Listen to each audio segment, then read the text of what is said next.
agora pergunto eu, com Geraldo Embaló, todas as sextas-feiras, depois das 17h30. Rádio Essencial, em 96.1, uma rádio de palavra. Perguntar não ofende. Seja bem-vindo, querido ouvinte, a este seu espaço onde já sabe perguntar não ofende. No final de uma semana em que as headlines a marcar a atualidade mundial foram variadas e entre elas tiveram as novas sanções que os Estados Unidos estão a aplicar ao presidente cubano, à família Castro, que inclui netos e filhos, incluindo Raul Castro, o ex-presidente que sucedeu ao mítico Fidel Castro, que teve tanta influência nos destinos do nosso país e sobretudo no cimentar da liderança do partido que estamos com ele até hoje.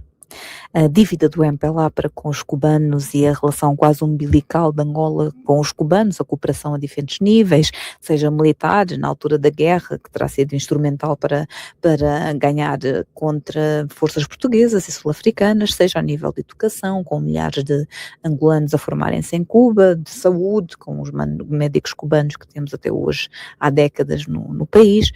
Toda esta relação torna reveladora a reação tímida do partido quanto ao cerco americano a que Cuba tem sido sujeita e a que tem resistido estoicamente.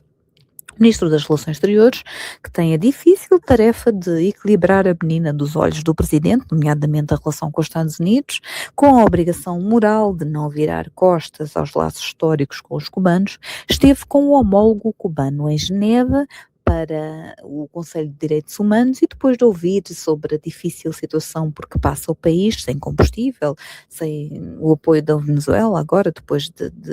retirado de lá também o presidente venezuelano, com o cerco financeiro cerrado que inclui o abastecimento vindo de países amigos, Tete António reafirmou a vontade de Angola de fortalecer a cooperação económica. Existiam algumas campanhas de donativos para enviar para Cuba, algumas expressões aqui e ali de solidariedade mais isoladas, mas do partido, efetivamente o partido que mais beneficiou da ajuda de Cuba, quando Cuba mais precisa, pouco se vê, provavelmente por receio de arreliar os Estados Unidos que estão a apertar o cerco para forçar uma mudança de regime,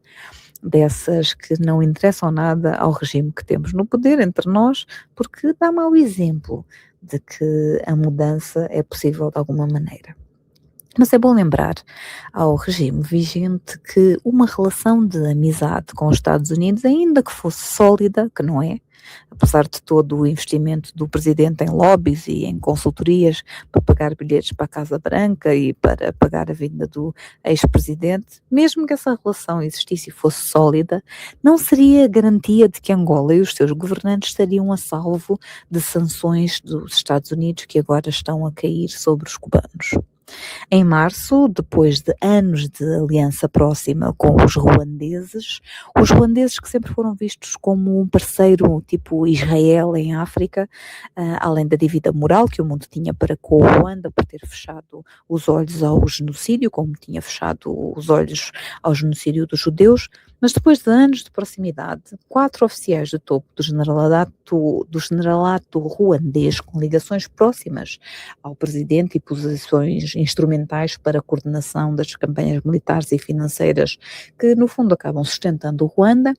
foram alvo de sanções que não apenas lhes podem apreender dinheiros que tenham fora do país, restringir movimentos, mas que os conseguem eventualmente banir de qualquer operação registada em dólar, o cunho mais usado do planeta através do sistema SWIFT, para além de prejudicar quaisquer ligações com empresas externas que passam a não querer estar associadas a eles. E agora pergunto eu, se aqueles que eram considerados parceiros Israel em África para os Estados Unidos podem de repente ver-se alvo de sanções que afetam até os seus movimentos, os das famílias, que têm um custo imensurável, que afetam todas as possibilidades de investimento e de negócio lá fora, que esperança podem ter os governantes angolanos de que não vão acabar nessa mesma lista negra tarde ou cedo, por mais que paguem consultorias para reforçar relações? Um dos argumentos que consistentemente justificam a aplicação de sanções pelos Estados Unidos é precisamente o atropelo dos direitos humanos. Em 2024, por exemplo, vários executivos ligados à empresa que produziu o spyware Predator, o que foi usado para espiar cidadãos em Angola e que é usado consistentemente por autocracias para espiar os seus cidadãos, certamente entre outras vítimas foi espiado o jornalista e ex-líder do Sindicato de Jornalistas Teixeira Cândido, que o querido ouvinte ouviu há pouco nesta rádio, e provavelmente acompanha aos sábados na sua rádio essencial. Os executivos dessa empresa foram colocados nessa lista de sancionados e impedidos de várias ações, incluindo de fazer negócios com empresas americanas. Sobre este caso, o jornal português Expresso revelou provas de que o software que espia os alvos, até desligado, que pode ligar o microfone do telefone, a câmara do telefone, para ouvir e ver conversas, mesmo que a pessoa não esteja a usar o aparelho, que dá acesso à vida íntima da vítima. O Expresso revelou que esse software foi comprado em 2021, querido ouvinte. Perguntamos-nos todos, desde lá para cá, quantas vítimas do governo angolano que fez a compra, nem um pio a propósito, tipicamente. Nem um pedido de desculpa pela invasão de privacidade absolutamente criminosa. Para lá,